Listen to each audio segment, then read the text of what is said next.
অসমৰ ৰাজনৈতিক দলৰ কিছুমান নেতা আছে যিকোনো কথা লৈ তেখেতে কি বুলি শপত খায় যে আপুনি যদি এইটো কৰিব পাৰে আমি ৰাজনীতি জীৱনৰ পৰা পদত্যাগ কৰিম। ঠিক তেনেকে অসমৰ মন্ত্ৰী পীযুষ হাজৰিকাই গৌৰৱ গগৈক লগত চেলেঞ্জ কৰিছে যে আপুনি যদি বা তেখেত যদি যোৰহাট সমষ্টিৰ পৰা জয়ী হ'ব পাৰে তেনেহলে মই ৰাজনীতি জীৱনৰ পৰা পদত্যাগ কৰিম। এই প্ৰতিশ্ৰুতি কিন্তু ৰাইজক অলৰেডি দি থৈছে। এতিয়া এই প্ৰতিশ্ৰুতিটো পালন কৰিলে নে?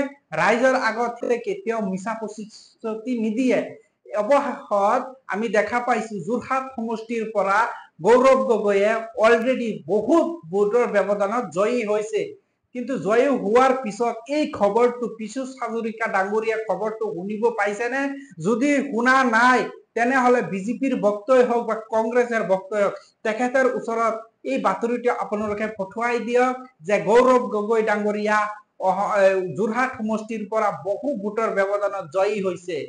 তেখেতে শুনাৰ লগে লগে হয়তো নিজকে ৰাজনীতি জীৱনৰ পৰা পদত্যাগ কৰিব বুলি যিটো প্ৰতিশ্ৰুতি দিছিল সেইটো হয়তো সিহঁতে পালন কৰিব।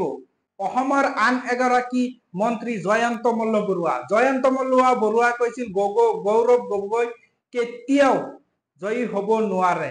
অৱশেষত তেখেতৰ কথাটো পিছ পৰি গ'ল। ধুবুৰী সমষ্টিৰ ৰকিবুল হুছেইনক অসমৰ মুখ্যমন্ত্ৰী ডাঙৰীয়াই কটায়ক্ত কৰি কথা এটা কৈছিল।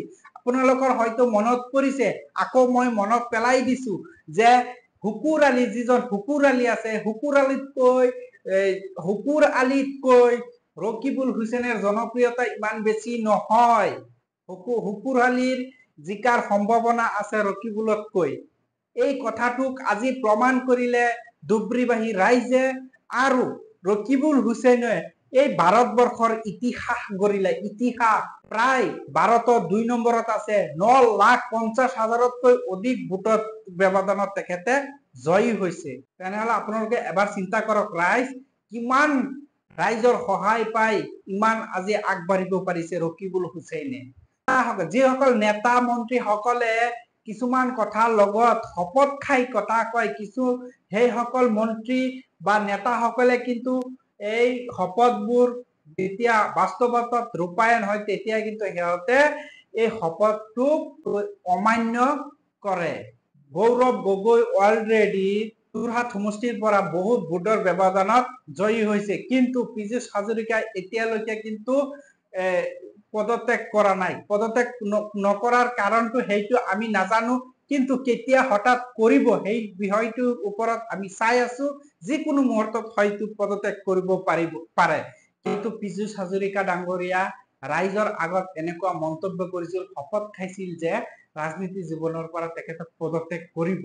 এতিয়া বিষয়টো কোন দিশে গৈছে, কোন দিশে গতি কৰিছে সেই বিষয়টো আপোনালোকে অলপ নিজে অলপ চিন্তা কৰক।